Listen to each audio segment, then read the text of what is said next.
4 people came from Germany. They actually weren't related to us because they lived in Bessarabia. They lived in Bessarabia and they came and they didn't speak any English. And they said, how are we going to talk to anybody? They realized everybody talks German. They couldn't believe it. And they said there's more Eisenbeis here than in Germany. I mean, we had more than 350 people that we got that time, one time. Just many people came. The biggest difference now, though, is that people, all the aunts and uncles live in the same areas. Now the cousins go everywhere in the country. That's the main difference. We had everybody in one place and then came. But still great to have a good turnout like this. It's great. Now, if you're wondering about, I said the one person different here is Franz Eisenbeis and Luxembourg. But it's a different family tree because if you look at a map near the French border, there's Freudenstadt and there's Neunkirchen. And Neunkirchen, they're only 70 miles apart. And why? How do we know we're related? Turns out it's the key was the churches wrote down who the Americans were, who the Baptists were, put families together. And all the Protestant churches did this. The Catholics didn't start until the 1600s. So we know Protestants went way back to that time. None of them, but start over. So the ones in Neunkirchen, 7 miles apart, but all we have is tax records. You have a horse and a car, you pay tax on, like no different than today. That's what everything. But that's how they were. They just plain and simple had to pay tax, but you don't know who's married to who or what the kids' names are because it's not church records.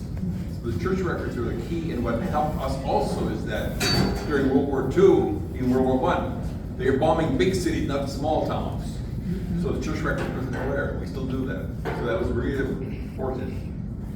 Now, the ones that lived in Neunkirchen, Eisenhower comes from there, by the way.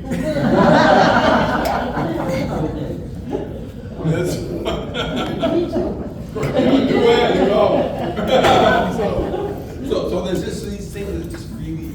So we know where they're related because it's spelled the same. That S set at the end, if you look at the old German handwriting, it's an S and a Z pushed together. There's no equivalent in the U.S. So they make an S or an SS or an SZ.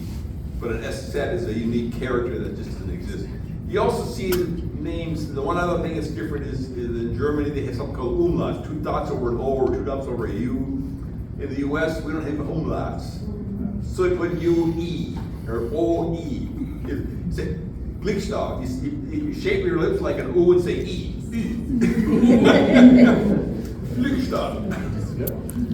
So that's just really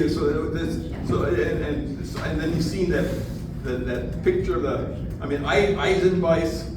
There were a number of coat of arms that way back I got, and probably later on they're duplicates of other family names too. But they didn't have internet or anything back then. People just thought, well, okay, it's our coat of arms, and then everyone else got the same coat of arms. The only one's legit is the one that's hanging out there, where they're biting iron swords and biting iron. Eisenbeis, iron bite. And that is on a tombstone in Nuremberg. 2 of my sons been there and took pictures. It's like I can't say a casket, but it's on concrete. They're all above ground. And J.C. Eisenbeis, he owned the Lebkuchen store. By the way, that one metal box there comes from the Lebkuchen store owned by Schmiedenau in Nuremberg. But that's one of the people that I did genealogy on, she had him send a box full of Lebkuchen to her house. I mean, wow. And the back side of that metal box, it does say Lebkuchen, it says Nuremberg. That's where it comes from. The Schmied also, because the Schmied bought it after Eisenbeis had owned it. And Eisenbeis, he's buried there because he wanted to be buried there. He bought the whole cemetery. And if you look at it on the tombstone, So he could be buried there, and then all the burials are above ground, and they're horizontal. And his, I don't know if it made of concrete, this Kirk unit, we did it. Yeah, that emblem is there, yeah. But but it sticks out a little bit to the pathway. He's the last one buried there.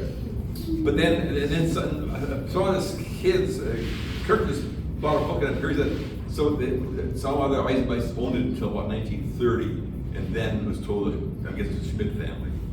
But it's so unusual. But he was well known, and that neighborhood was the only in the world, and that was very unique. But he squeezed himself to be buried there. And that emblem, you can't pick a better one for biting iron. I mean, it really, it's so unique. And if you go to the website that's listed on there, if you go there, you can download the JPEG and make your own images any way you want to. I got the whole thing there. It's high quality of color. You want to make t-shirts out of it or whatever you want to do with it, it's there. So anybody can get it. So it's really good. And that, by the way, I forgot to mention, some Eisenbeises did not come to the US. They hate Russia. And that drawing, that gorgeous gray colored thing, was done by an Eisenbeis that lives in Moscow, Russia. Wow. I mean, could you even, if you look at the one that's iron on this, I can't say cast, whatever they call it above ground like that.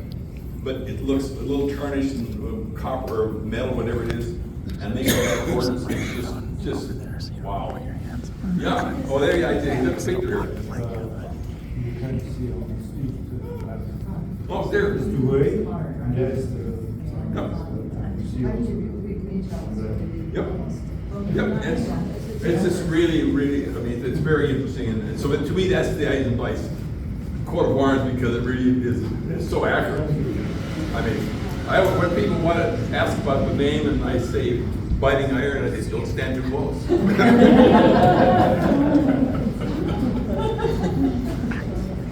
So anyhow, so we know that the Nuremberg ones and the one Freudstadt came from that same area, but we don't know the tax records don't tell you that.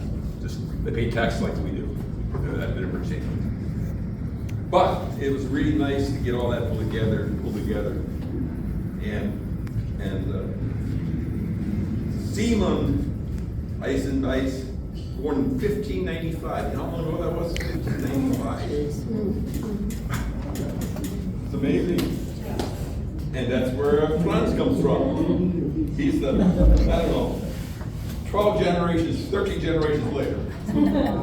But we have to let him be, because we don't, it's not the A tree, it's the B tree. There's also a C tree and an E tree. For example, Johann Georg Eisenbeis came to the U.S. prior to the Revolutionary War. And they all live in, most of them live in Reading, Pennsylvania. In fact, his two sons were in the Revolutionary War. I mean, this is who it didn't matter. I only know that because I got a phone call, this a long time ago, from the DAR, Daughters of American Revolution.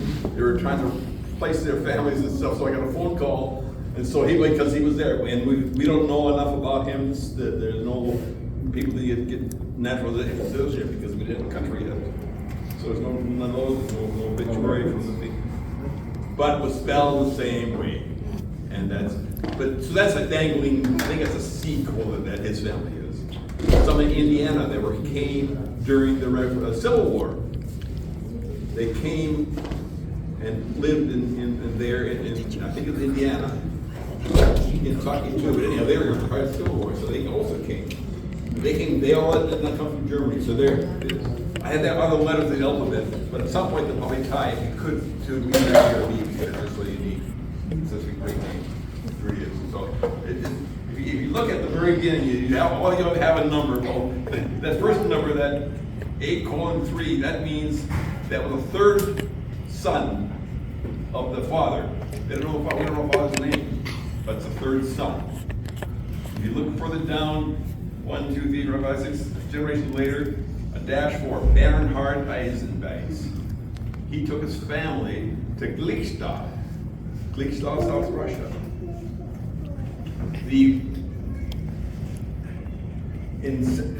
Catherine the Great married a Russian Tsar, and shortly after they married, her husband died. She's from Germany, but she owned all of Russia. She ruled all of Russia.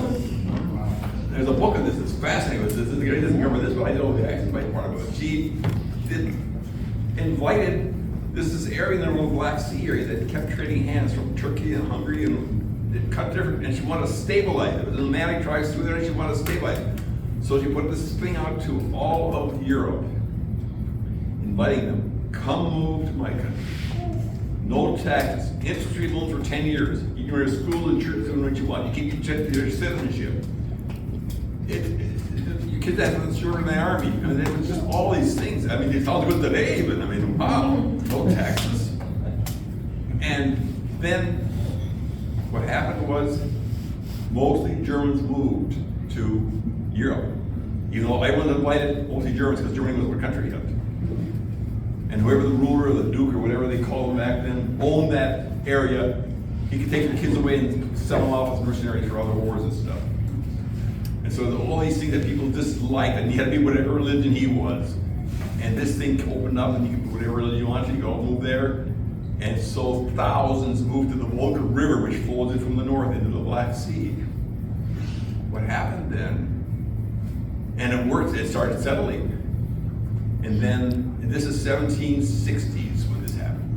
Some years later, when she had died, her grandson offered the same thing with two stipulations. You had to have an occupation and you had to have a family. And that's where we come from. And they all went then to it's called the Black Sea. See, it's known as Odessa region, but it's known as Ukraine today. Odessa is a city now, the only. But we think it was called the Odessa region. And so they went there.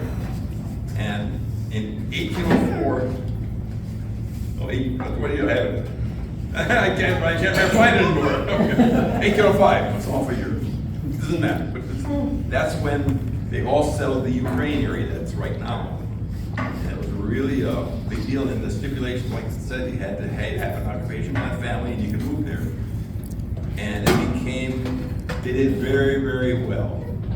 Now you can imagine, we in the U.S. had a bunch of people trying to move here, and in a period of time, they were 10% of the population, 90% of the wealth. Would we like that? Of course, they didn't like it either. So they kept changing the rules, kept changing her manifesto, just completely changed everything. I mean, look how well it worked with no taxes, interest-free loans, you could change wherever you wanted to. And it became a gamble, like capitalism in Russia. Who biggest capitalism in Russia? That's what it was. They created the first breadbasket in the world. That's what they did. Because the great soil there, and they did well. But because they kept changing the rules, they didn't like that. So they decided, well, railroads were building across the country then, in the 1880s. And they decided, maybe we should move. So a few came, then tens of thousands came. The Volga River folks went to Nebraska and Kansas, the Schwartz Valley,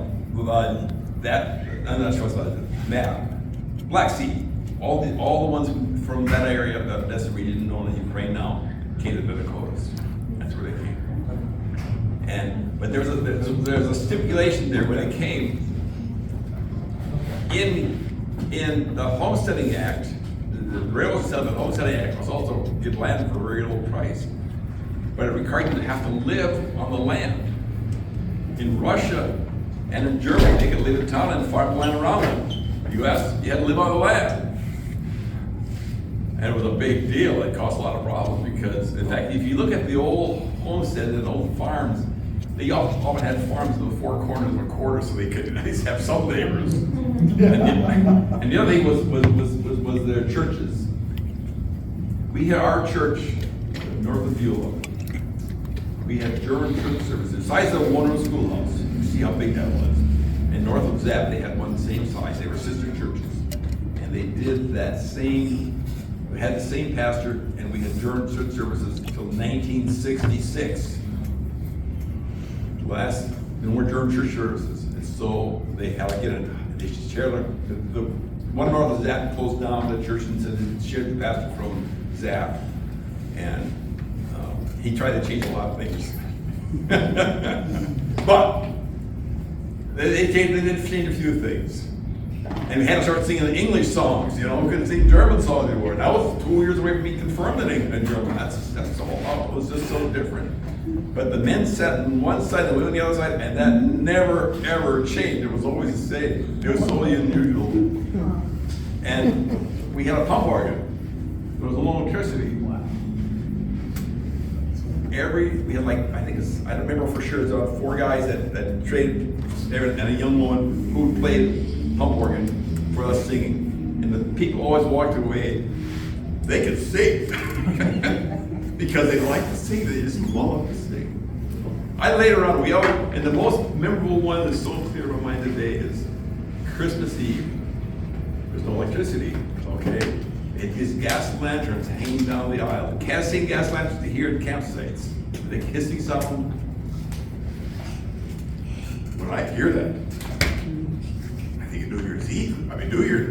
Christmas Eve was only unique. And all the kids we had everything from hails to you name it, and we sang German songs and English songs, and it was just the way it was. And at the very end, we sang "Oh, du Fröhliche." We all sang that song because that's how we closed it. They all got to go around sets. Remember that? With hard ribbon candy. And peanuts and oranges. Yep. That's what we had.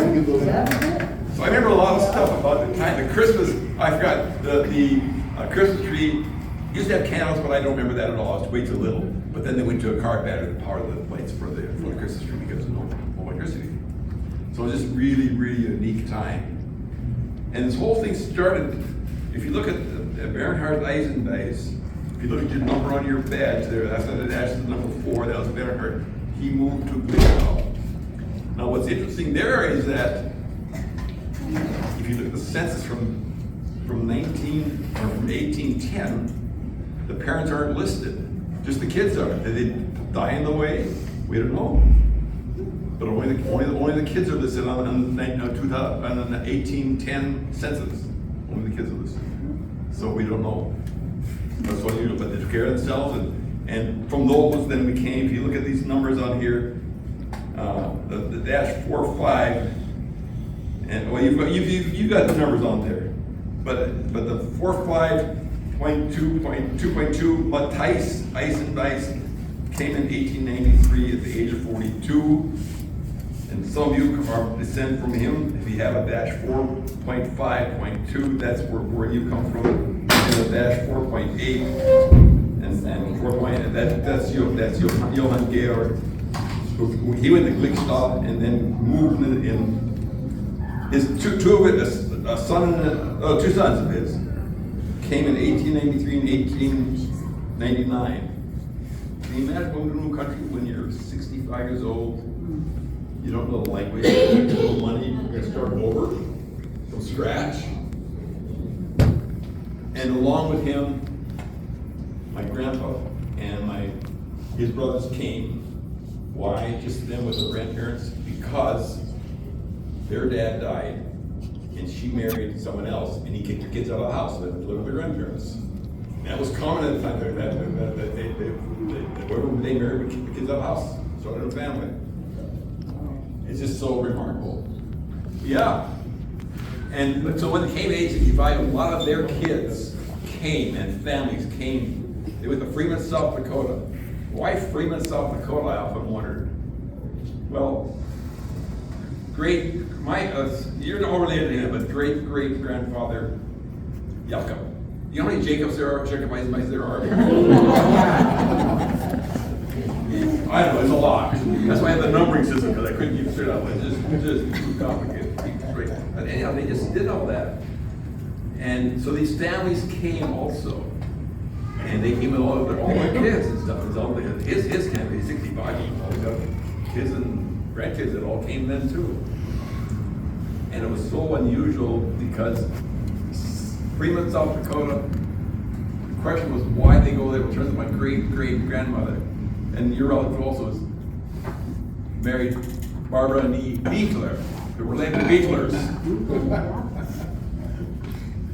And they're both buried in this Hosmer Cemetery because they live with their oldest daughter. They went to Freeman first of all, and I often wondered why would they go to Freeman. But later on I read a book talked about the originator of Freeman, South Dakota, was also a beetler.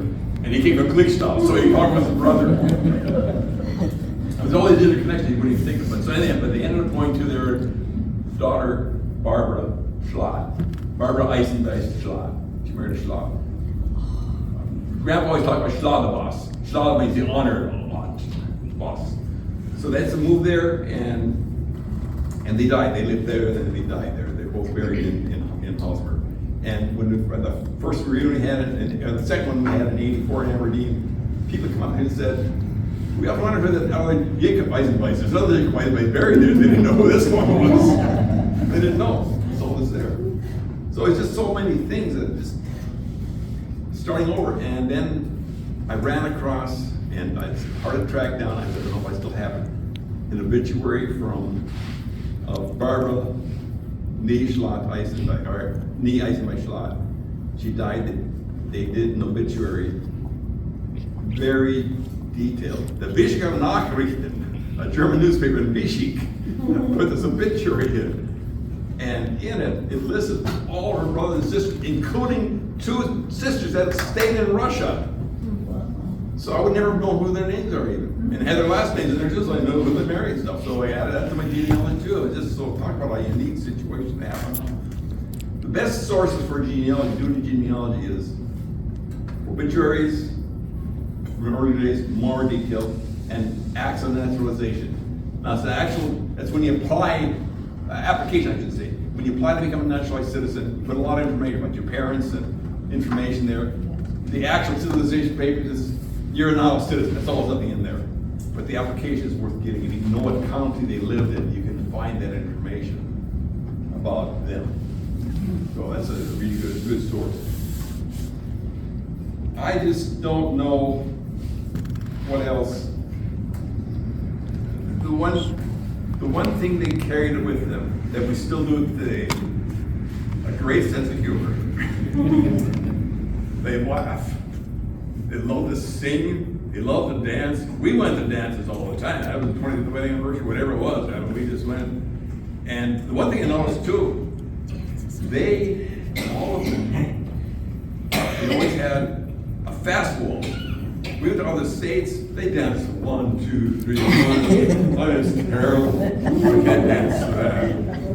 Fast dancers, most fast the polka, and polkas and shottishes, known as bunny hop, and the 2-step, and the butterfly.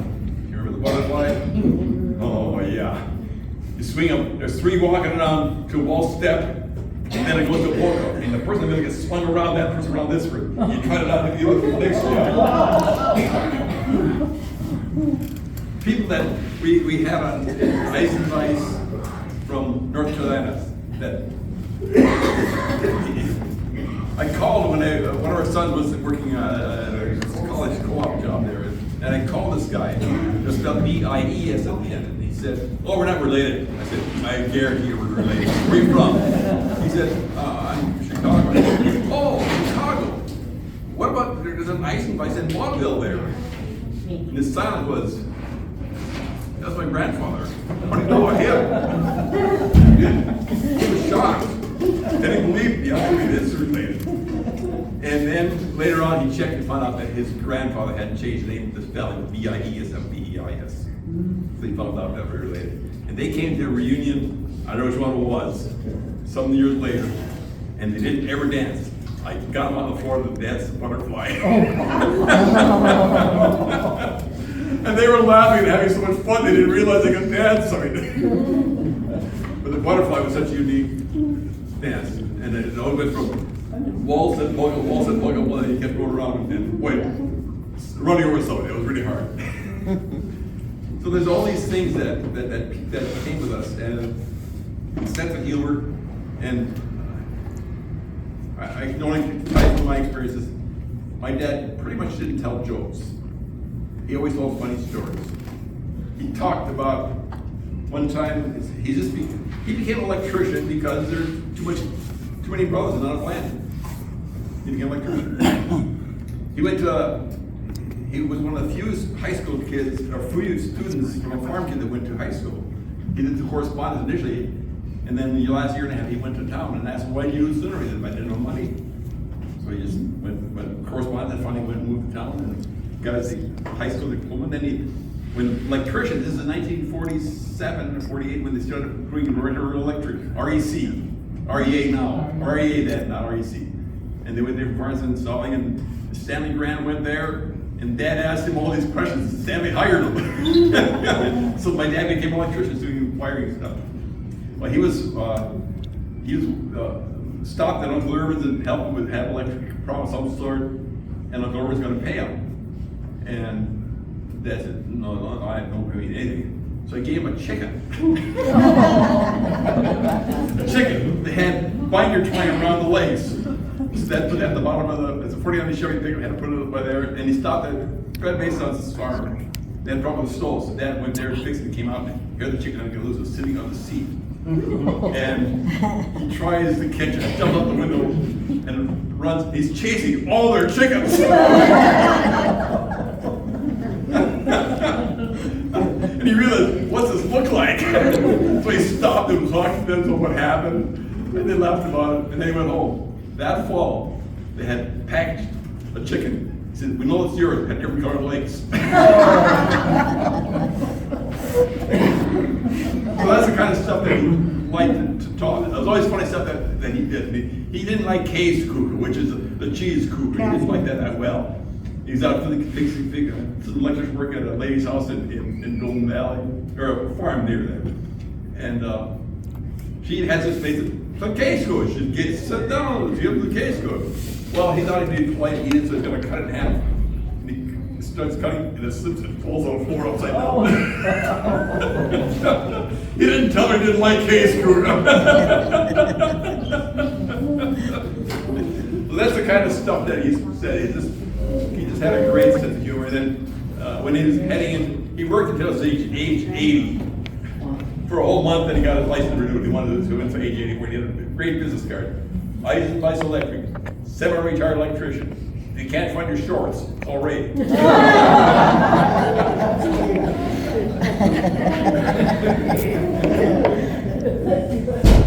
So that's the thing that I recall growing up. I mean, he's always inventing something. He didn't have money to buy many patents. He always was building something. Maybe he made a 3-wheel bicycle with the wheels and the front to the back. Motorcycle like that. But he did that. A picture.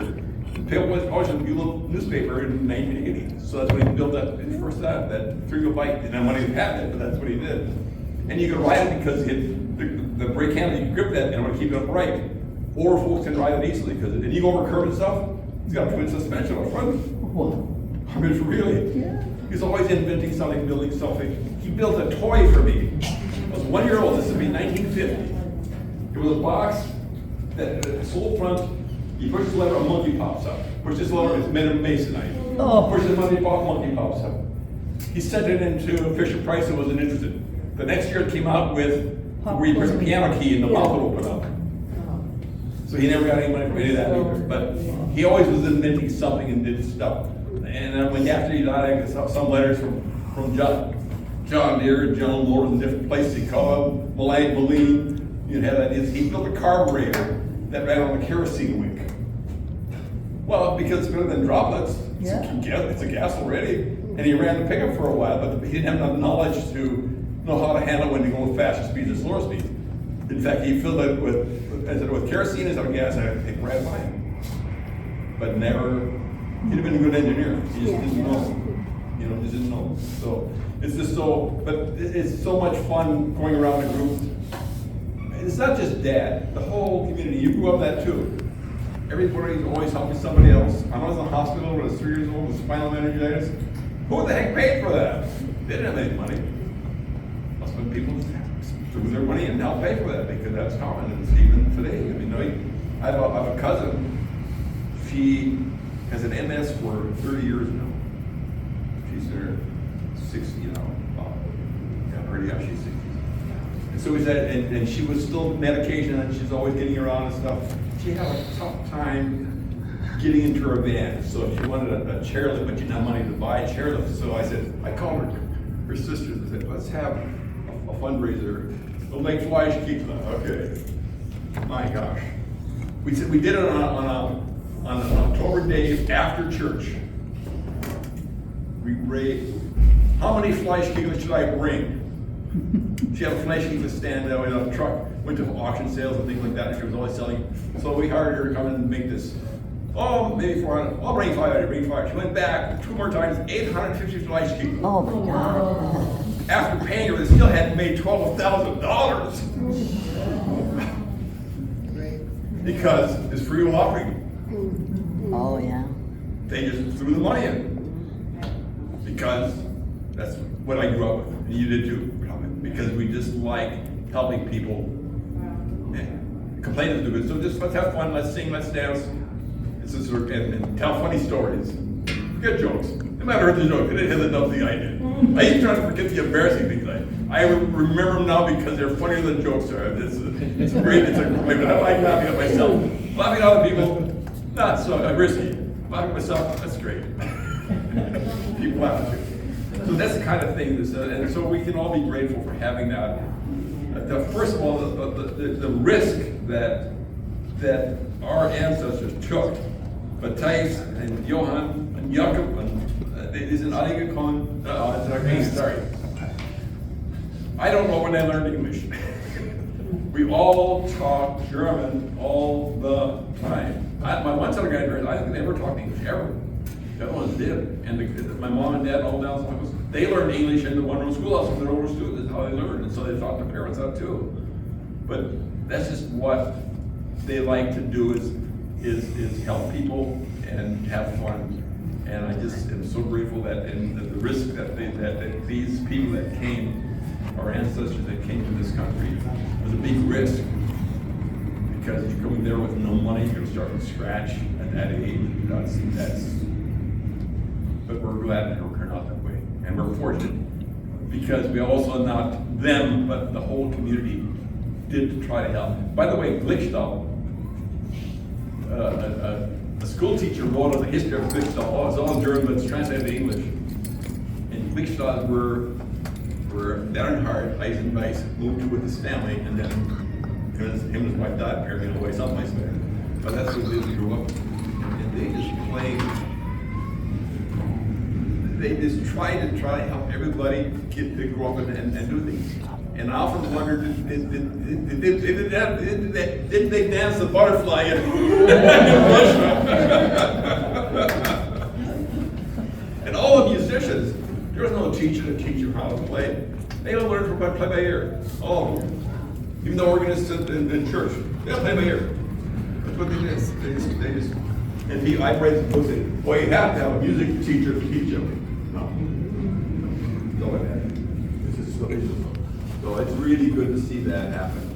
And it's always good to see all these people, all of you, because it's smiling faces, because we share a lot of background, a lot of things that were important. And being upset and complaining is no good. So when I think of something fun that's happy and enjoy life, it's worth it. We like that. And so I just feel fortunate to be part of you and the whole community. But I think that who are our role models? Well, clearly mom and dad, but there's a great uncle, Tante Eva, Aunt Eva. She had funny stuff to talk. She was interviewed. I wrote to remember Wayne Lewinow? He was in Fargo. He was a newspaper reporter. Rode off horses and people. They talked and stuff. I told him, go visit Tante Eva. She had moved. She had lived in Beulah and she moved back to Ashland before the son lived.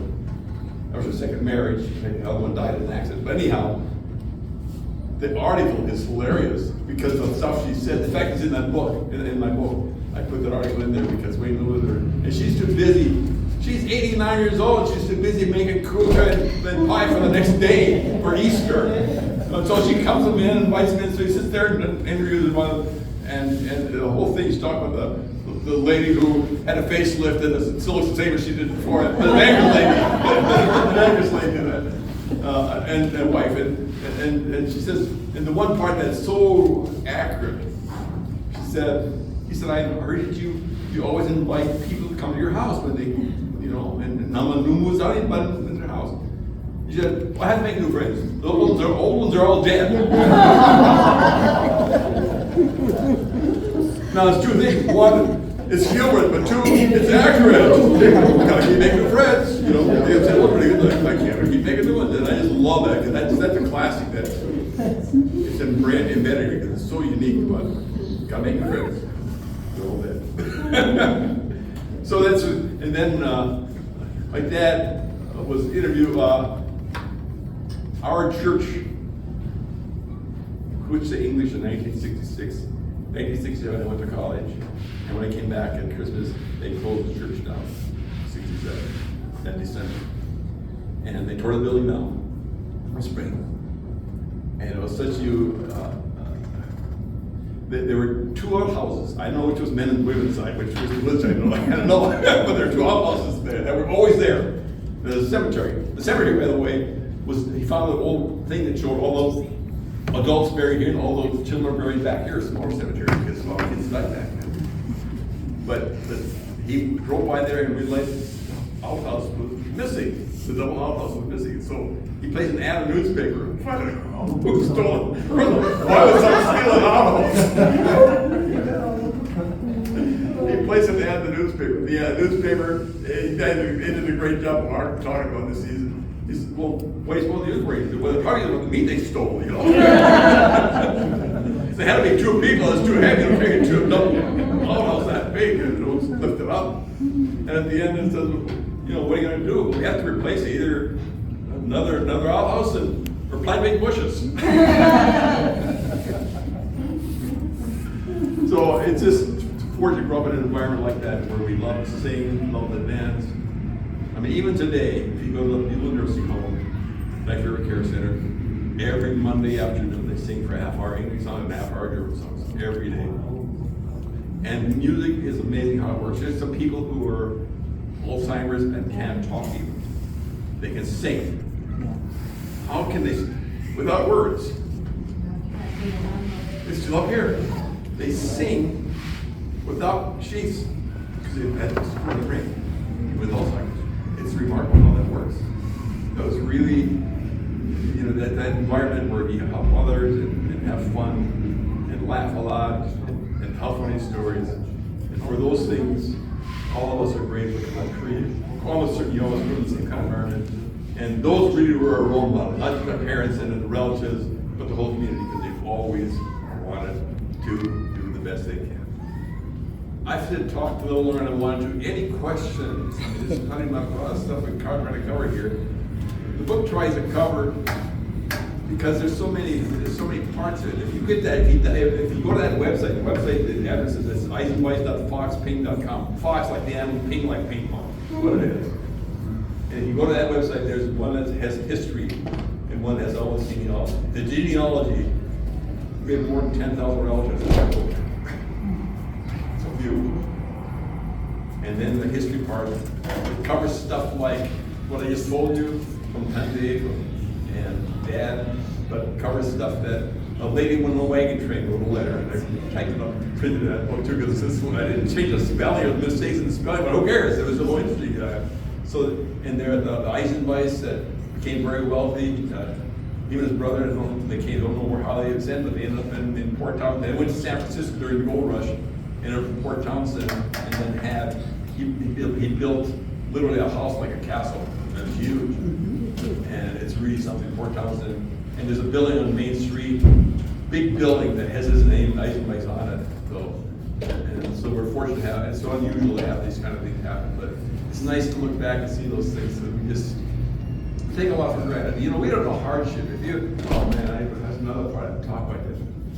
Some Eisenbeis, in fact, the ones that came to our Aberdeen in 1984, came to Bessarabia. It's known as Moldavia now, but Bessarabia was owned by, and the Romanians ruled Bessarabia then. And Gliczau was across the river on the Russian side. And they lived there a lot longer. Ours left here in late 1800s, early 1800s, they left. Russian came to the U.S. They stayed there. And they liked it there. During World War II, Hitler needed more people. All the citizens, by the way, that lived in Russia kept their German citizenship. They were still citizens of Germany. So Hitler made a deal with Russia. He'll give Stalin wheat if Stalin gives his people back to Germany. And I got a letter many years ago from Emil Eisenbeis, who was a prisoner of war in the U.S. Did you have a prisoner of war in the U.S.? We did. And the letter was just fascinating. He didn't have, he was invited by, remember Virgil and Joanne Eisenbeis? They organized the 1984 Aberdeen reunion, and they had found his name and address, and he wrote, said, like, we don't have enough money to come, but I'll tell you what I know. And he said that at that time, 90,000 people moved from Bessarabia to Germany. 90,000. And the people at Bessarabia knew the Russians were going to invade, and they wanted to get out. They went out there. And you can imagine walking into your house and your land, you got to start with nothing again and go to Germany. And so what did Hitler do? He put them all on the farms in Poland because they killed all the Polish farmers. Can you imagine?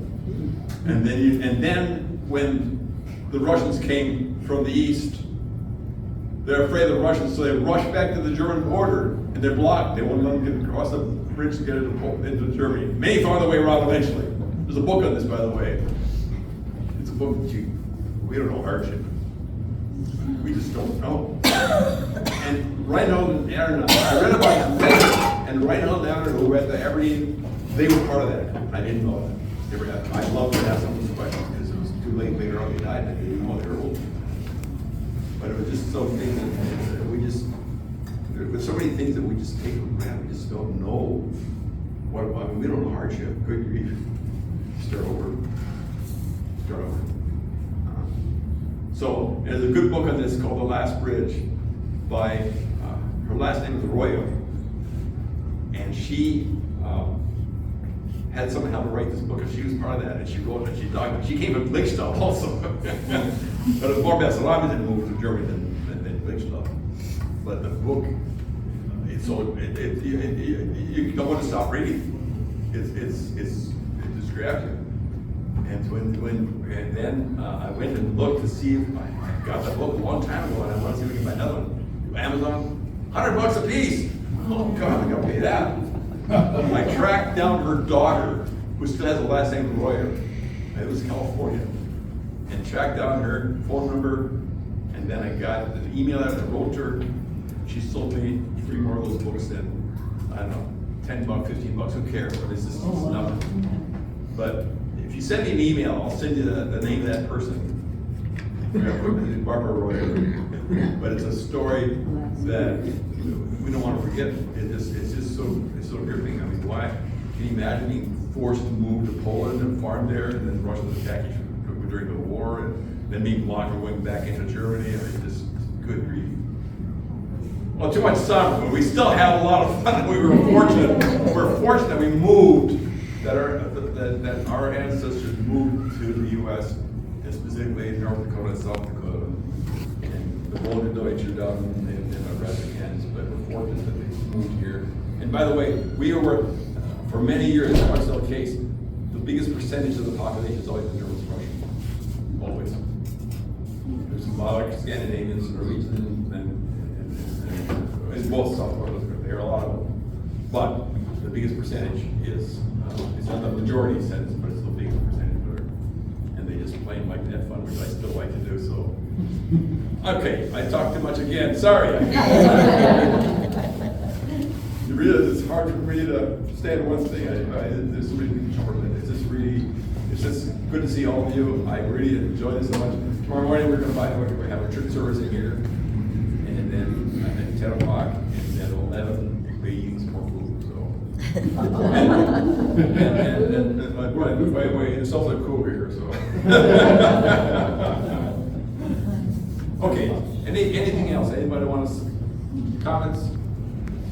We're gonna do that. Oh yeah, I forgot. Yeah, it's not much. By the way, that one metal box there And the raffle, too. is in fact from the Lebkuchen store in Nuremberg. That one of the people, I don't remember who it was anymore. Her name was in that genealogy. She shipped that full of Lebkuchen to our house. Oh, wow. And all different kinds of Lebkuchen. I just was wow. I just ate it. It was all really good. And so we still have this fancy thing, but that box on the back side, on the side, it does say Lebkuchen, but it's a Schmied, not Eisenbeis, because the Schmied owns it now, not Eisenbeis. But it does say Nürnberg on it. So that's the one that's very unique. That one box. Okay, but anyhow, she's gonna handle all the. You're gonna handle all those, right? No. I think she said yes. Okay, the sidewalk, how do you want to handle it? I've heard the sidewalk. What time is it? 8 o'clock. 8 o'clock. 5 to 8. Might give everybody 5 minutes. Okay, 5 minutes to. I got One 5 side, minutes because they're you gonna. want to have your, Andy on anything? 5 minutes to bid on it. Give 5 minutes.